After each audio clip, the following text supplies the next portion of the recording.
bonne info, c'est à la bonne heure sur GTV. Bonsoir à toutes et à tous. Merci de suivre l'actualité de ce mercredi 2 octobre 2024, dont voici les titres. La série de convocations de personnalités publiques ces derniers jours suscite des réactions. La société civile invite les tenants du pouvoir à ne pas perdre de vue les priorités du moment. L'opposition, pour sa part, y voit une tentative de déstabilisation et de musellement de leurs adversaires politiques à quelques semaines du démarrage de la campagne électorale en vue des législatives. Le Conseil national du patronat du Sénégal et la Confédération nationale des employeurs du Sénégal unissent leurs forces. Ils ont paraphé un protocole symbolisant leurs aspirations communes à mieux représenter et défendre le service privé. Vous suivrez les explications de Beidi Agne dans cette édition. Football, Aliou Cissé n'est plus le sélectionneur de l'équipe nationale A de football. Son contrat arrivé à terme le 31 août dernier n'a pas été renouvelé par les autorités. Une information officialisée par la Fédération sénégalaise de football ce mardi à travers un communiqué. Les détails, ce sera dans cette édition que nous allons développer tout de suite.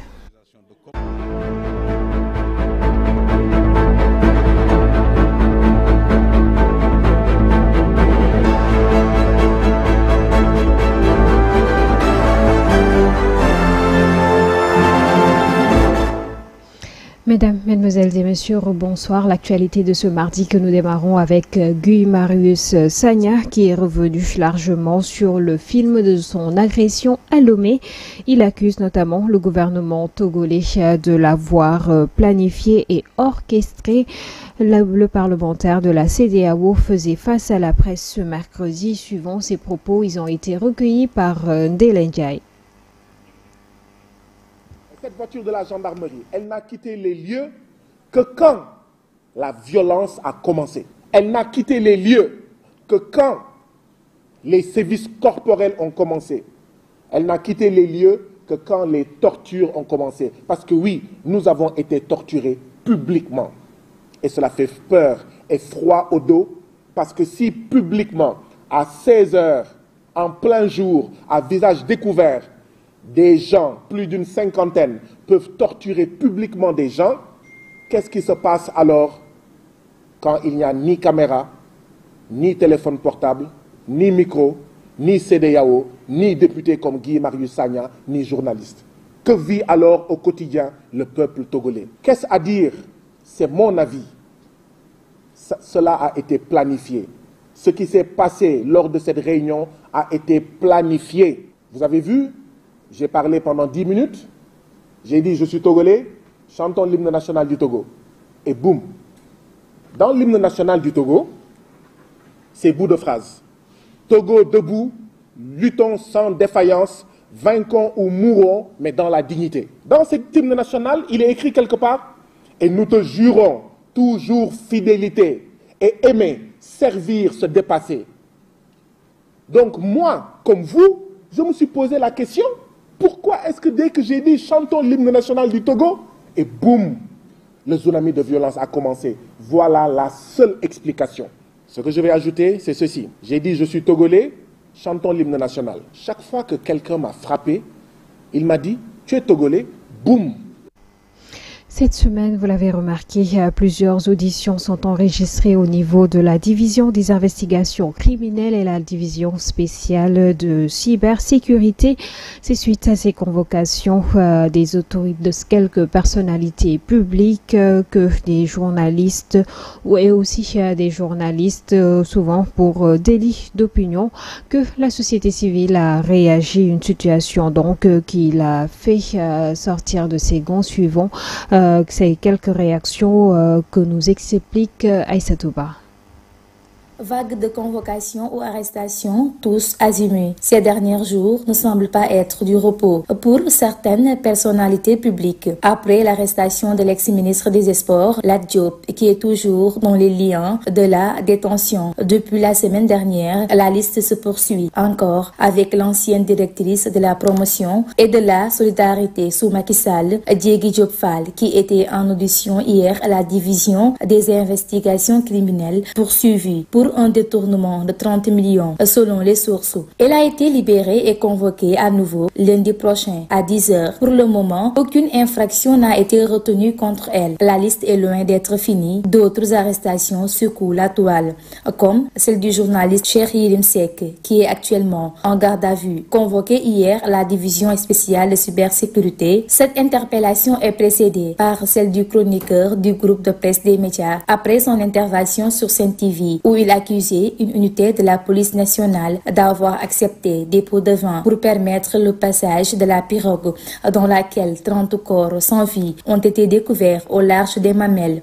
Kader Dia a reçu une convocation. Il est toujours en garde à vue. Et aujourd'hui, c'est le président du mouvement Kamsobop et directeur général du groupe presse des médias qui sera entendu sur une affaire qui reste encore inconnue. À travers un communiqué, la coalition Sam Sa Kàddu considère cette dernière convocation comme une volonté de déstabilisation à la veille des élections législatives et met en garde le pouvoir. La société civile, elle condamne fermement ces vagues d'arrestations par la voix d'Alioune Tine.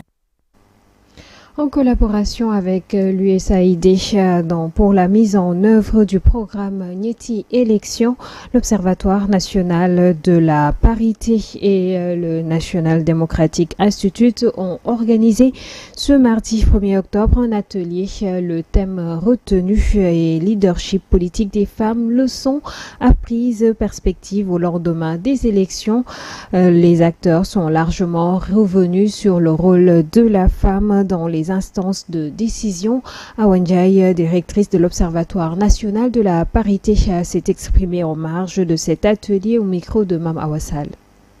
L'ONP est très intéressée à suivre de très près la promotion des femmes et leur leadership, le leadership des femmes en matière politique, parce que l'ONP a pour mandat de suivre la mise en œuvre et donc l'évolution de la mise en œuvre de la loi sur la parité, mais également de suivre tous les progrès qui sont mis en place par rapport à l'équité entre les hommes et les femmes dans notre pays. C'est pour dire donc que la loi sur la parité nous impose dans notre mandat de suivi et de veille à sa mise en œuvre, de suivre de très près les élections, toutes ces élections qui ont lieu dans notre pays. D'ailleurs, que cet atelier est un atelier de capitalisation au sortir des élections territoriales et législatives de 2022, mais également au sortir des élections présidentielles de 2024. Tambacounda, à présent, les organisations d'éleveurs de cette région n'approuvent pas la nouvelle mesure de leur ministère de tutelle. En effet, le ministère de l'élevage a décidé de retirer 40 millions de francs CFA dans le compte des éleveurs logés au niveau de la banque agricole. Un montant destiné, selon eux, à financer un champ de culture fourragère à Dara. Ces éleveurs ont voulu exprimer un niet catégorique et craignent que ces fonds ne soient utilisés à d'autres fins. Omar Diaw, secrétaire général de l'Union nationale des éleveurs du Sénégal, s'est exprimé au micro de notre correspondant à Tambacounda, Amadou Diallo. Le ministre a débloqué 750 millions pour financer les jeunes éleveurs, les éleveurs de Tambacounda. C'est-à-dire qu'il y a un petit problème, c'est-à-dire qu'ils veulent prendre dans les 750 millions, enlever là-bas 40 millions, juste pour financer, pour implanter un champ à Dara. Nous, en tant que les éleveurs, nous ne sommes pas d'accord. Nous ne sommes pas d'accord parce que vous vous rendez compte, les 40 millions qu'il enlève dans les 750 millions, nous, en tant que des jeunes de Tamba, la terre est là, ils peuvent cultiver. Et aussi, on a la main d'œuvre aussi. Nous n'avons pas besoin de quitter ici, aller jusqu'à Dara. Nous ne sommes pas d'accord. Voilà, c'est le préfet qui nous a informé, il n'y a pas eu de concertation. Nous, en tant que notre organisation, tous les éleveurs, nous disons non, avec un refus catégorique. Nous craignons que ces fonds soient détournés. Il y a à peu près 5 ou 6 structures qui sont là. Ils sont tellement nombreux ici. Donc nous disons non à cette décision. C'est-à-dire que nous disons tout simplement qu'avant de prendre quoi que ce soit, de prendre une décision de quoi que ce soit, il faudrait d'abord une bonne concertation. C'est ce que nous voulons. Parce que nous concerne, nous, en tant que les membres de l'Union Est et aussi tant de structures, nous disons non. Je vous l'annonçais en titre, le Conseil national du patronat du Sénégal et la Confédération nationale des employeurs du Sénégal ont décidé d'unir leurs forces, une union qui a été symbolisée par la signature d'un protocole d'accord ce mardi. L'objectif, selon les présidents des deux structures, c'est de bien représenter le secteur privé. Par ailleurs, ils comptent élargir le mouvement à d'autres entités du secteur privé, suivant les explications de Beidi Agne et d'Adama Lam au micro d'Abdoulaye Dieye et de Serignan. Des discussions qu'il était plus évident pour nous, CNP-CNES, par la nature de nos organisations, de commencer par ces deux, mais les discussions aussi vont s'étendre au MEDES, et donc pour qu'on montre un cadre unitaire, une même force de proposition, et donc et nous saluons vraiment l'engagement, la satisfaction enfin de tous les acteurs au Sénégal, qu'ils soient de l'État, de la société civile, vous-même journalistes, à l'idée qu'on est en train de donner une autre offre. Ça a été vraiment absolument bien accueilli déjà par nos entrepreneurs et par tout le monde ensuite. Le comité ad hoc a été mis en place justement parce que nous voulons aller sur des chemins très sûrs. Chacun a nommé 4 membres. Les instances se sont réunies, ont validé le projet de fusion. Et ce comité sera la cheville ouvrière qui va analyser toutes les opportunités, toutes les incidences qu'il faudra saisir ou éviter pour que cette fusion se fasse dans de bonnes conditions. Donc, elle va travailler, cette commission-là, avec un calendrier, avec la supervision des deux présidents, et nous pensons que tout sera mis en œuvre pour que la réussite soit totale.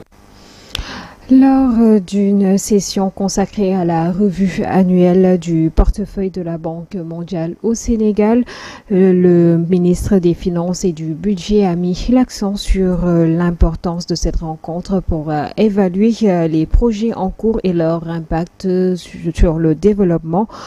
Il a par ailleurs réaffirmé son engagement à mener une gestion rigoureuse, transparente et efficiente des finances publiques, suivant les détails avec Amsatou Gano.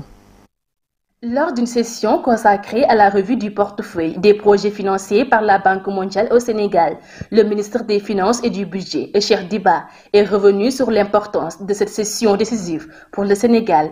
D'une part, nous préparons les prochaines assemblées annuelles du Fonds monétaire et de la Banque mondiale, et d'autre part, nous sommes en pleine négociation du prochain cadre de partenariat pays avec la Banque mondiale. En outre, les services étatiques finalisent le nouveau référentiel stratégique qui définit les axes prioritaires pour le Sénégal à l'horizon 2050. Dans ce contexte où les revenants sur l'exercice de transparence engagé par l'État du Sénégal, qui passe par la reddition des comptes, le ministre se félicite et a rappelé que cette pratique est une promesse de bonne gestion des finances publiques. La production de ce rapport d'audit témoigne, si besoin en était, de notre ferme engagement envers une gestion rigoureuse, transparente et efficiente des finances publiques. Le ministre Cheikh Diba a réaffirmé la volonté du gouvernement de travailler d'arrache-pied pour améliorer la gestion de la gouvernance financière en mettant en œuvre des actions concrètes pour atténuer le coût de la dette.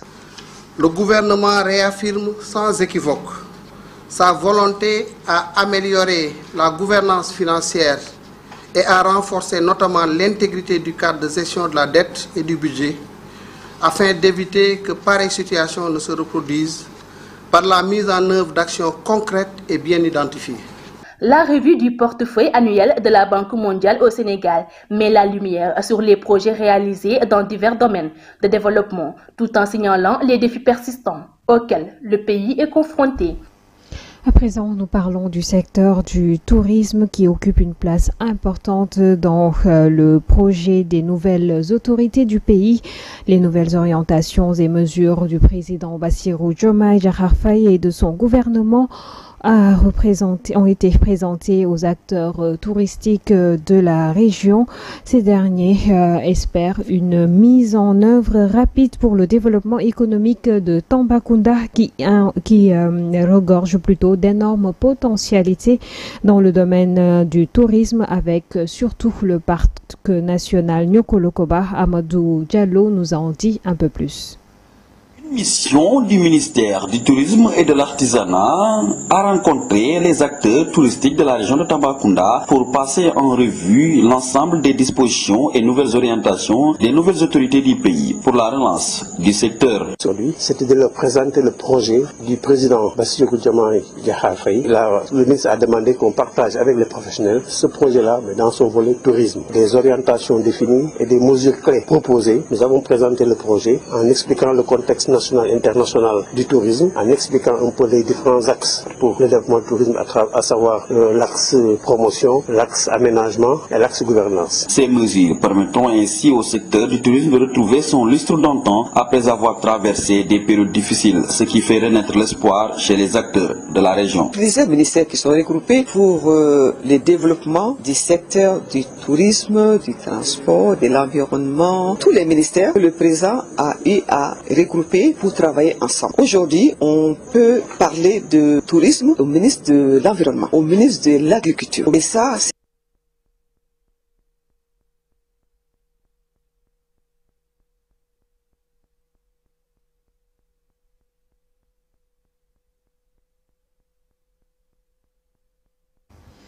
Merci Amadou Diallo depuis Tambacounda. À présent, nous parlons de Maître Massorna Kane, président de SOS Consommateurs, qui réclame à l'État du Sénégal la mise en œuvre stricte de la baisse des prix des denrées qui n'est pas encore ressentie par les Sénégalais. Il exhorte par la même occasion les nouvelles autorités à délivrer des agréments aux associations consuméristes pour qu'elles puissent rester en justice en cas de besoin. Maître Massorna Kane a fait cette déclaration en marge d'un atelier d'échange organisé par le consortium pour la recherche économique et sociale dans le cadre de la recherche d'un environnement alimentaire sain. Ces propos ont été recueillis par Mansour Diassé et Boubacar Diagne. Ce qu'on peut constater effectivement, c'est que les mesures de baisse qui avaient été prises ne sont pas complètement mises en œuvre, parce que c'est au niveau du contrôle du marché que se pose le problème. Les mesures ont été prises, elles ont été rendues publiques, donc tout le monde sait quels doivent être les prix, aussi bien les détaillants que les demi-grossistes et les grossistes. Mais pour contrôler l'application de ces mesures, il faut être sur le terrain. Or, le ministère ne s'est pas encore doté de moyens en personnel suffisants pour aller sur le terrain et faire un contrôle effectif, un contrôle efficace. Ce qu'on voit, c'est que de temps en temps, on fait des opérations coup de poing. On prend des commerçants, on saisit des marchandises, on fait des amendes, mais ça s'arrête là. Mais il faut que le contrôle soit permanent. Mais il faut aussi un contrôle citoyen. Il faut que les populations aussi participent à ce contrôle-là. Parce que ce sont les citoyens qui sont directement en contact avec les détaillants, les boutiquiers et autres. Donc quand on leur vend un produit à 1000 francs alors qu'il est officiellement à 900 francs, c'est à la personne de refuser et de dénoncer. Il faut que l'État fasse appliquer l'étiquetage, c'est-à-dire que les prix soient affichés sur les produits. Et on le fait, mais on n'a pas les moyens. C'est l'État qui a les moyens. Non seulement l'État ne nous donne pas les moyens, l'État ne nous donne pas l'agrément qui nous permet d'attaquer ces délinquants. Et c'est ça le plus grave. Depuis 2021, nous demandons qu'on nous délivre l'agrément qui permet aux associations d'attaquer directement les délinquants économiques. Retour à Mbour après les tensions notées au quartier Darou Salam occasionnées par la sortie du camp courant ce lundi. La collectivité mandingue a organisé un point de presse pour s'exprimer sur la question. Ils ont vigoureusement dénoncé ces faits.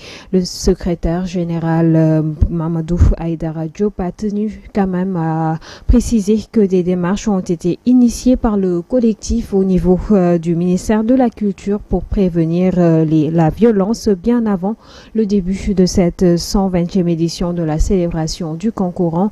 Il s'est exprimé au micro de nos correspondants à Bourg, Astou Sow et Ousmane Bitey. Le Kankourang n'est pas un instrument de règlement de compte. Le Kankourang, par définition, a une mission protectrice. Le 18 août, nous avons fait un courrier que nous avons adressé au ministre de l'Intérieur pour attirer son attention sur la prolifération des LEL, qui était source potentielle de troubles graves à l'ordre public. Nous ne sommes pas limités à ce niveau-là. Après avoir déposé le mémorandum, nous avons interpellé le procureur de manière préventive. Voilà le courrier que nous avions adressé au procureur le 2 septembre pour dire attention, attention, attention. Il y a risque de violence, il y a risque de trouble à l'ordre public. Malheureusement, ce que nous retrouvions tant, c'est produit. Et nous avions dit au ministre que nous risquons, nous avons peur que ce qui est arrivé il y a longtemps au Parc national arrive encore à la collectivité mandingue sur le patrimoine que constitue le Kankourang. En tout cas, la collectivité mandingue dénonce et ne cautionne jamais et ne cautionnera jamais de tels faits. Et c'est ce qu'ils ont fait. Évidemment, ils n'ont pas compris la culture mandingue. Parce que le Kankourang, tel que nous le connaissons, tel que nous le gérons ici à Mbour, le Kankourang du Atechech, Kankourang du Fekechech. Culture, toujours, Tchelomfal a organisé ce dimanche la 10e édition de son festival de la culture sous le thème « Le rôle du théâtre dans la société moderne ». Une occasion pour les artistes de cette localité de montrer leur talent et leur culture. Un événement magnifié par le maire de cette localité ainsi que les participants. Suivons quelques propos qui ont été recueillis par Mansour Diassé à cette occasion. ci sama jëm ak ñi ma àndal muy équipe municipale bi lim nañ ko léegi. L'équipe municipale, à mon nom, remercie et félicite les organisateurs de cet événement. Et je vous rappelle que tant que je serai là, la mairie continue à vous soutenir et à participer à cet événement. Parce que l'art et la culture est une compétence transférée aux mairies. Donc le maire doit soutenir la culture comme il le fait avec le football. Nous remercions le maire. À chaque fois que le besoin se fait sentir, il nous reçoit en audience. Et on sait que son calendrier est chargé. Il participe toujours au festival. Il nous soutient moralement et financièrement. Et nous lui en sommes très reconnaissants. Football en bref, dans cette édition, Aliou Cissé n'est plus entraîneur de l'équipe nationale A du Sénégal. L'information a été donnée ce mardi par la Fédération sénégalaise de football qui, dans un communiqué, explique les raisons de cette séparation. Selon le communiqué de la Fédération sénégalaise de football, le ministère des Sports n'a pas souhaité approuver la proposition de renouvellement du contrat du coach Aliou Cissé, arrivé à terme depuis le 31 août 2024. La Fédération sénégalaise de football a ainsi décidé de mettre en place un staff intérimaire qui se chargera de poursuivre le processus de préparation des matchs comptant pour la phase de qualification à la CAN 2025. A rappelé donc la conférence de presse prévue ce vendredi pour la publication de la liste des joueurs qui seront convoqués pour les 3e et 4e journées de qualification a été donc annulée et il s'agira donc pour le service de communication de la Fédération sénégalaise de football de publier la dite liste le même jour à 10h. C'est ce qui met un terme à cette édition. Merci de l'avoir suivi. Rendez-vous demain pour d'autres informations. Excellente suite de programme en compagnie de GTV. Bonsoir.